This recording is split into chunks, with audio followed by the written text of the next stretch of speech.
तर विद्यार्थ्यांनो एका नव्या स्पेशल आणि फ्रेश या सुपर क्लासमध्ये सर्वांचे स्वागत आहे। सुपर क्लासमध्ये आज आपण झालेल्या म्हणजेच 4 सप्टेंबर रोजी झालेल्या तलाठी भरतीचे जीके क्वेश्चन्स कव्हर करणार असल्या कारणास्तव सर्वांनीच या सुपर क्लासला सुरूपासून शेवटपर्यंत नक्कीच पाहायचं आहे। तसेच तुम्ही जर चॅनलवर नवीन आला असाल तर सबस्क्राइब लगेच करून घ्या आणि केल्याच्या नंतर बेल आयकॉनला प्रेस करून ऑलमध्ये सिलेक्ट करून जरूर घ्यायचं आहे। तसेच मी आपल्या सर्वांसाठी तलाठी भरतीसाठी अतिशय स्पेशल असलेले ई-बुक बनवलेले आहे। या ई-बुक मध्ये आपल्याला 15,000 पेक्षा जास्त जीके क्वेश्चन्स पाहावयास मिळतील आणि या ई-बुकच्या बाहेरचा आपल्याला एक्झाम मध्ये एकही जीके क्वेश्चन्स येणार नाही याची 100% खात्री देतो। तर इच्छुक विद्यार्थ्यांना या ई-बुकला घेण्याचा लिंक या सुपर क्लासच्या डिस्क्रिप्शन मध्ये दिलेला आहे, नक्कीच सर्वांनी घ्यायचा आहे। सुपर क्लासला सुरुवात करूया। सर्वात पहिला प्रश्न पाहूया। प्रश्न विद्यार्थ्यांनो असा आहे, बलसागर भारत हो ही शिकवण कोणी दिलेली आहे? बलसागर भारत हो ही शिकवण कोणी दिलेली आहे? तर ऑप्शन क्रमांक 4 ग्राही साने गुरुजी यांनी बलसागर भारत हो ही शिकवण दिलेली आहे। पुढचा प्रश्न पाहूया। महात्मा गांधी यांनी अहमदाबाद येथे सूतगिरणी सत्याग्रह कोणत्या वर्षी केला होता ते सांगायचं आहे। महात्मा गांधी यांनी अहमदाबाद येथे सूतगिरणी सत्याग्रह कोणत्या वर्षी केला होता? तर ऑप्शन क्रमांक 2 राहील 1918 या वर्षी महात्मा गांधी यांनी अहमदाबाद येथे सूतगिरणी सत्याग्रह केलेला आहे। पुढचा प्रश्न पाहूया। तिसऱ्या पंचवार्षिक योजनेचा कालावधी खालीलपैकी कोणता आहे? कोणती पंचवार्षिक योजना? तिसरी पंचवार्षिक योजनेचा कालावधी खालीलपैकी कोणता आहे? तर ऑप्शन क्रमांक 2 राहील 1961 ते 1966 हा जो कालावधी आहे तिसऱ्या पंचवार्षिक योजनेचा आहे। पुढचा प्रश्न पाहूया। स्मरणगाथा ही प्रसिद्ध कादंबरी खालीलपैकी कोणत्या व्यक्तींची आहे? कादंबरी कोणती आहे विद्यार्थ्यांनो? स्मरणगाथा ही कादंबरी कोणाची आहे? तर ऑप्शन क्रमांक आपल्यासमोर 1 राहील गोपाळ दांडेकर यांची स्मरणगाथा ही प्रसिद्ध कादंबरी आहे। पुढचा प्रश्न पाहूया। भारतीय संविधानाचा मुख्य उद्देश खालीलपैकी कोणता आहे? भारतीय संविधानाचा मुख्य उद्देश खालीलपैकी कोणता आहे? तर विद्यार्थ्यांनो ऑप्शन क्रमांक 4 राहील, पाहून घ्या, न्याय, स्वतंत्रता, समता, बंधुता हे सर्व मुख्य उद्देश भारतीय संविधानाचे आहेत। आणि विद्यार्थ्यांनो एक्झाममध्ये जो ऑप्शन्स आहे तो आपल्याला त्या ठिकाणी टिक करावा लागेल। या ठिकाणी ऑप्शन्स सेम नसतील परंतु उत्तर हेच आहे। पाहूया पुढचा प्रश्न। या ठिकाणी महादेई वन्यजीव अभयारण्य खालीलपैकी कोणत्या राज्यात येते? कोणते अभयारण्य? महादेई वन्यजीव अभयारण्य भारतातील कोणत्या राज्यात येते? तर ऑप्शन क्रमांक 3 राहील, भारतातील गोवा या छोट्याशा राज्यामध्ये महादेई वन्यजीव अभयारण्य स्थित आहे। पुढचा प्रश्न पाहूया। विधवा पुनर्विवाह सोसायटीची स्थापना कधी करण्यात आलेली होती? विधवा पुनर्विवाह सोसायटीची स्थापना कधी करण्यात आलेली होती? तर ऑप्शन क्रमांक विद्यार्थ्यांनो 3 राहील, 1893 मध्ये महर्षी कर्वे यांनी विधवा पुनर्विवाह सोसायटीची स्थापना केलेली होती। पुढचा प्रश्न पाहूया। रणांगण ही प्रसिद्ध कादंबरी खालीलपैकी कोणाची आहे? कोणती कादंबरी? रणांगण ही कादंबरी खालीलपैकी कोणाची आहे? आणि विद्यार्थ्यांनो हा प्रश्न मला वाटते की तिसऱ्या एक्झाममध्ये आलेला आहे, तलाठी भरतीच्या 3 शिफ्टमध्ये आतापर्यंत आलेला आहे। तर याचे उत्तर काय आहे विद्यार्थ्यांनो?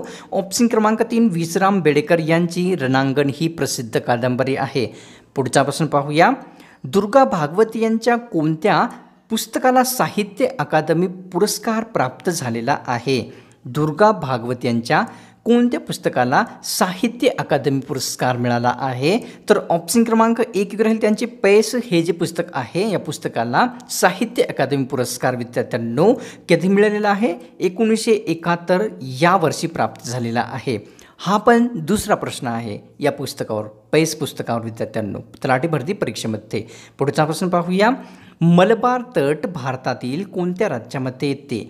मलबार तट हे भारतातील कोणत्या राज्यात येते? तर ऑप्शन क्रमांक 3 राहील, केरळ तसेच कर्नाटक या दोन्ही राज्यामध्ये मलबार तट हे पसरलेले आहे विद्यार्थ्यांनो। आणि याही प्रश्नामध्ये जो पर्याय आहे तो आपल्याला टिक करावा लागेल, म्हणजेच कर्नाटक फक्त असेल तर कर्नाटक करावं लागेल, केरळ फक्त असेल तर केरळ करावं लागेल। तर या ठिकाणी तसा प्रश्न होता। तर पुढचा प्रश्न आहे असा, पहिले इंग्रज मराठा युद्ध कोणत्या वर्षी झालेले होते? कितवे युद्ध? पहिले इंग्रज मराठा युद्ध कोणत्या वर्षी झालेले होते? तर विद्यार्थ्यांनो ऑप्शन क्रमांक 2 राहील, 1775 ते 1782 या कालावधीमध्ये पहिले इंग्रज मराठा युद्ध झालेले आहे। पुढचा प्रश्न पाहूया। जीवित कोशिकेचा शोध खालीलपैकी कोणत्या व्यक्तींमार्फत लावण्यात आलेला आहे? जीवित कोशिकेचा शोध खालीलपैकी कोण लावला आहे? तर ऑप्शन क्रमांक 3 राहील एंटोनी ल्युवेनहॉक यांनी जे आहे 1674 मध्ये सर्वप्रथम जीवित कोशिकेचा शोध लावलेला आहे. पुढच्यापासून पाहूया. वेद समाजाची स्थापना कोठे झालेली आहे ते सांगायचं आहे. कोणत्या समाजाची विद्यार्थ्यांनो स्थापना? वेद या समाजाची स्थापना कोठे झाली होती? तर या ठिकाणी ऑप्शन क्रमांक 2 राहील. वेद समाजाची स्थापना चेन्नई या ठिकाणी झालेली होती, म्हणजेच मद्रास त्यावेळेसचे. तर या ठिकाणी कोणी केलेली होती? केशव चंद्र सेन तसेच श्रीधरलू नायडू यांनी वेद समाजाची स्थापना मद्रास म्हणजेच आताची चेन्नई या ठिकाणी केलेली आहे.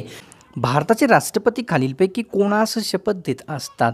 भारताचे राष्ट्रपती खालीलपैकी कोणास शपथ देतात? तर ऑप्शन क्रमांक 3 राहील. पंतप्रधान यांना भारतामध्ये राष्ट्रपती शपथ देत असतात. पुढच्यापासून पाहूया. कृष्णाकाठ या पुस्तकाचे लेखक खालीलपैकी कोणते व्यक्ती आहेत? कोणते पुस्तक आहे? तर कृष्णाकाठ या पुस्तकाचे लेखक खालीलपैकी कोणते व्यक्ती आहेत? तर ऑप्शन क्रमांक 3 योग्य राहील. यशवंतराव चव्हाण यांनी कृष्णाकाठ हे प्रसिद्ध पुस्तक लिहिलेले आहे. पुढच्यापासून पाहूया. स्वामी या पुस्तकाचे लेखक खालीलपैकी कोण आहेत? पुस्तक आहे विद्यार्थ्यांनो स्वामी या पुस्तकाचे लेखक खालीलपैकी कोण आहेत? तर ऑप्शन क्रमांक विद्यार्थ्यांनो आपल्यासमोर 3 योग्य राहील. रणजित देसाई यांनी स्वामी हे प्रसिद्ध पुस्तक लिहिलेले आहे. पुढच्यापासून पाहूया. पोलीस प्रशासन सुधारणा खालीलपैकी कोणत्या व्यक्तींनी केलेली होती ते सांगायचं आहे. पोलीस प्रशासन सुधारणा खालीलपैकी कोणी केलेली होती? तर या ठिकाणी ऑप्शन क्रमांक विद्यार्थ्यांनो 3 राहील. अँड्र्यू फ्रेझर यांनी जे आहे पोलीस प्रशासन सुधारणा केलेली होती. पुढच्यापासून पाहूया. भारतामध्ये सर्वात कमी साक्षर असलेला केंद्रशासित प्रदेश आपल्याला सांगायचा आहे. सर्वात कमी साक्षर असलेला केंद्रशासित प्रदेश कोणता आहे? तर ऑप्शन क्रमांक 2 राहील. दादर नगर हवेली हा केंद्रशासित प्रदेश भारतामध्ये सर्वात कमी साक्षर आहे. पुढच्यापासून पाहूया. इंडिया डिवायडेड या प्रसिद्ध पुस्तकाचे लेखक खालीलपैकी कोणते व्यक्ती आहेत? पुस्तक आहे इंडिया डिवायडेड या पुस्तकाचे लेखक खालीलपैकी कोण आहेत? तर ऑप्शन क्रमांक 3 राहील. डॉक्टर राजेंद्र प्रसाद यांनी इंडिया डिवायडेड हे पुस्तकाचे लेखक म्हणजेच व्यक्ती आहेत.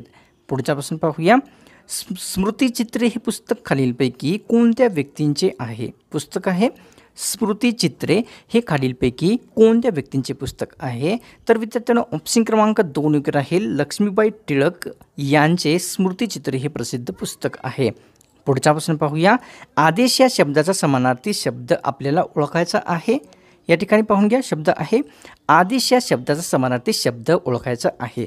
उत्तर जाणून घेण्यापूर्वी सर्वांना सांगू इच्छितो की विद्यार्थ्यांनो पेपरमध्ये पुढचे 3 क्वेश्चन्स येणार आहेत. त्या क्वेश्चन्स तर आपल्याला माहीत आहेत, परंतु त्यामध्ये पर्याय कोणते पेपरमध्ये होते ते लक्षात नसल्या कारणास्तव तिन्ही जे क्वेश्चन्स येणार आहेत त्यांचे समानार्थी शब्द मी आपल्याला टोटल दाखवलेले आहेत पूर्ण. तर या ठिकाणी आदेश या शब्दाचा समानार्थी शब्द विद्यार्थ्यांनो सर्वप्रथम आहे अध्यादेश, निर्देश आणि तसेच या ठिकाणी खाली एक आहे म्हणजेच आज्ञाबी. हा जो शब्द आहे तो आदेश या शब्दाचाच समानार्थी आहे. पुढच्यापासून पाहूया. वाद या शब्दाचा समानार्थी शब्द आपल्याला ओळखायचा आहे. वाद या शब्दाचा समानार्थी शब्द कोणता आहे? तर ऑप्शन क्रमांक 4 राहील.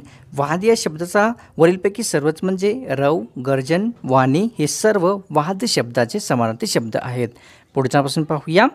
या ठिकाणी खजिना या शब्दाचा समानार्थी शब्द खालीलपैकी कोणता आहे?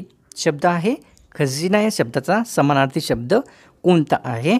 तर या ठिकाणी पर्याय पेपरमध्ये कोणते होते ते माहीत नसल्या कारणास्तव खजिना या शब्दाचे वरील ऑप्शन क्रमांक 4 योग्य राहील. खजिना या शब्दाचे संग्रह, निधी, कोश हे सर्व समानार्थी शब्द आहेत. पुढच्यापासून पाहूया. G20 गुरुग्रामच्या बैठकीचे अध्यक्ष खालीलपैकी कोणते व्यक्ती होते? G20 गुरुग्रामच्या बैठकीचे अध्यक्ष कोणते व्यक्ती होते? तर ऑप्शन क्रमांक विद्यार्थ्यांना 3 राहील. नरेंद्र मोदी यांनी जे आहे G20 गुरुग्रामच्या बैठकीचे अध्यक्ष व्यक्ती होते. पुढच्यापासून पाहूया. 1919ला खालीलपैकी कोणती व्यक्ती व्हाईसराय होती ते सांगायचं आहे. 1919 या वर्षी खालीलपैकी कोणती व्यक्ती व्हाईसराय होती? तर या ठिकाणी ऑप्शन क्रमांक 1 राहील. जेम्स फोर्ड ही जी व्यक्ती आहे 1919 या वर्षी व्हाईसराय व्यक्ती होती. पुढच्यापासून पाहूया. इंडिया ट्रेड युनियनची स्थापना खालीलपैकी कोणत्या वर्षी करण्यात आलेली आहे? इंडिया ट्रेड युनियनची स्थापना कोणत्या वर्षी झालेली आहे? तर या ठिकाणी ऑप्शन क्रमांक 3 योग्य राहील. 1992 या वर्षी इंडिया ट्रेड युनियनची स्थापना करण्यात आलेली आहे. पुढचा प्रश्न पाहूया. अलकनंदा आणि भगीरथी यापुढे जाऊन कोणत्या नावाने ओळखल्या जात असतात ते आपल्याला सांगायचं आहे. कोणत्या नद्या आहेत? अलकनंदा तसेच भागीरथी ह्या 2 नद्या पुढे जाऊन कोणत्या नावाने ओळखल्या जातात? तर या ठिकाणी ऑप्शन क्रमांक विद्यार्थ्यांनो 3 योग्य राहील. गंगा या नावाने अलकनंदा आणि भागीरथी ह्या पुढे जाऊन ओळखल्या जात असतात.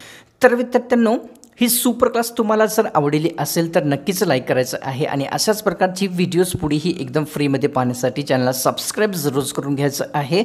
आणि तसेच मी आपल्यासाठीचे ईबुक तयार केलेले आहे. लिंक या सुपर क्लासच्या डिस्क्रिप्शनमध्ये मी आपल्याला दिलेला आहे. तर भेटतो का स्पेशल आणि फ्रेश